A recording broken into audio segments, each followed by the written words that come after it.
ಈ ಕ್ರಾಂತಿ ಅಂದ್ರೆ ಏನು? ಬದಲಾವಣೆ ಅಂತ ಪರೋಕ್ಷವಾಗಿ. ಕ್ರಾಂತಿ ಬದಲಾವಣೆ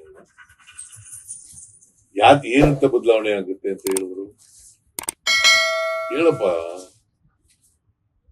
ಕ್ರಾಂತಿ ಅಂತ ಹೇಳಿದ್ರೆ ಅಷ್ಟಕ್ಕೆ ಹೇಳೋದಕ್ಕೆ ನೀವು ಏನೇನೋ ಊಹೆಗಳನ್ನ ಮಾಡ್ಕೊಂಡ್ರೆ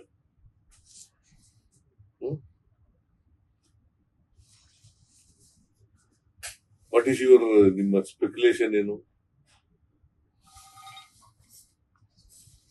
ಅದಕ್ಕೆ ಅರ್ಥ ಇಲ್ಲ.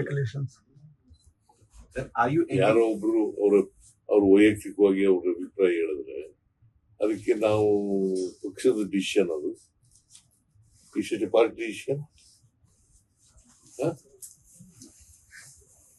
ಖರ್ಗೆ ಅವ್ರು ಹೇಳ್ಬೇಕು, ರಾಹುಲ್ ಗಾಂಧಿ ಅವ್ರು ಹೇಳ್ಬೇಕು ಅಲ್ವಾ, ವೇಣುಗೋಪಾಲ್ ಹೇಳ್ಬೇಕು.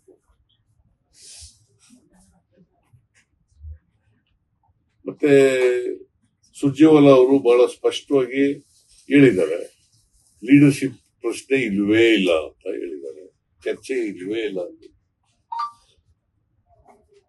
ಅದಕ್ಕಿಂತ ಕ್ಲಿಯರ್ ಆಗಿ ಹೇಳಕ್ಕೆ ಇನ್ನೇನು ಹೇಳ್ಬೇಕು?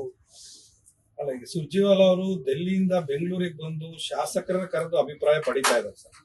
ಅದರ ಅರ್ಥ ಏನು ಅಂತ ಅಂದ್ರೆ, ಅದೇ ನಿಮ್ಮ ಸ್ಪೆಕ್ಯುಲೇಷನ್. ಅರ್ಥ ಏನು ಅಂತಂದ್ರೆ ನೀ ಅರ್ಥ ಮಾಡ್ಕೊಂಡಿದ್ದೀರ, ನನಗೆ ನೀನು ಅರ್ಥ ಮಾಡ್ಕೊಂಡಿದ್ದೆ ಅಥವಾ ರಾಜಕೀಯವಾಗಿ ಬೇಕು ಅಂತ ಮಾಡ್ಕೊಂಡಿದ್ದೆ ಗೊತ್ತಿಲ್ಲ ನನಗೆ. ಲೇಟೆಸ್ಟ್ ಹಾಗೂ ಇಂಟ್ರೆಸ್ಟಿಂಗ್ ಸುದ್ದಿಗಳಿಗಾಗಿ ಬಾಸ್ ಟಿವಿ ಕನ್ನಡ ಚಾನೆಲ್ನ ಸಬ್ಸ್ಕ್ರೈಬ್ ಮಾಡಿ, ಹಾಗೆಯೇ ಬೆಲ್ ಐಕಾನ್ ಪ್ರೆಸ್ ಮಾಡಿ. ಇದರ ಜೊತೆಗೆ ಫೇಸ್ಬುಕ್, ಇನ್ಸ್ಟಾಗ್ರಾಮ್, ಎಕ್ಸ್ನಲ್ಲೂ ಮಿಸ್ ಮಾಡದೆ ಫಾಲೋ ಮಾಡಿ.